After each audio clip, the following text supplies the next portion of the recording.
मित्रों नमस्कार। एक बार फिर चर्चा बिहार की, जहां चुनाव चरम पर पहुंच रहा है। तापमान रोज चढ़ता जा रहा है।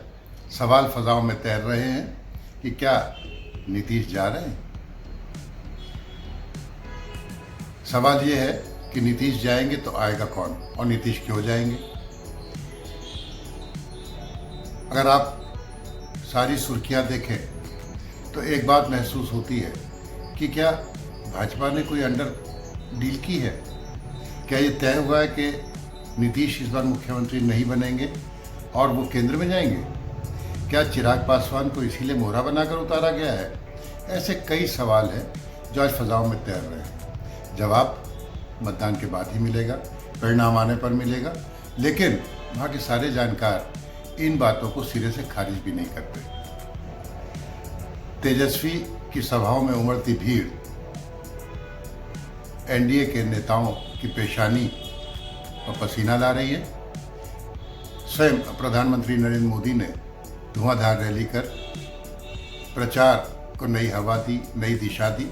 लेकिन जहाँ तक बात मुख्यमंत्री नीतीश कुमार की है, क्या वो सुशासन बाबू की संज्ञा से अभी भी नवाजे जाएंगे, इसमें बहुत लोगों को संदेह है।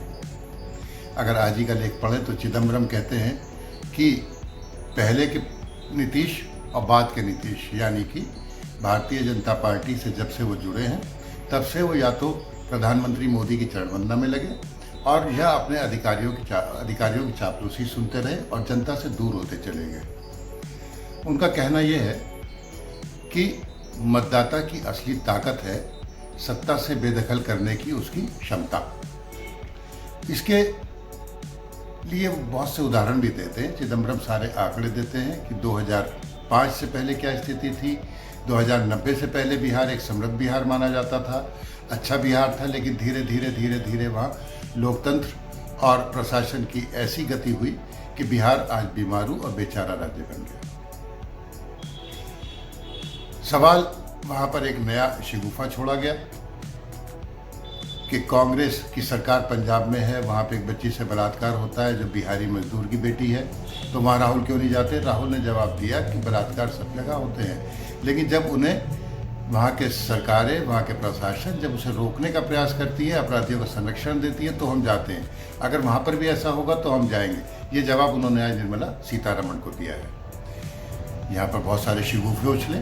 कोरोना वैक्सीन की बात हुई और मजे की बात देखिए, इस कोरोना वैक्सीन का फार्मूला बिडेन ने भी चुरा लिया। वो अमेरिका में कह रहे हैं कि मैं फ्री वैक्सीन दूंगा, लेकिन आज जब बहस होती है और केंद्रीय मंत्री रविशंकर प्रसाद से सवाल पूछ लिया जाता है तो बौखला जाते हैं और वो कहते हैं सवाल बड़ा गलत है और हम तो स्वास्थ्य सेवाओं की बात करते हैं, लेकिन वो इसका कोई तर्कपूर्ण जवाब नहीं दे पाते। देखना यह है कि सारे शिगुफे, सारे वायदे, चाहे वो नौकरियों के वायदे हों, चाहे वो बेहतर स्वास्थ्य सुविधाओं के वादे हों या शिक्षा के वायदे हों, इनका मतदाताओं पर क्या असर पड़ने जा रहा है।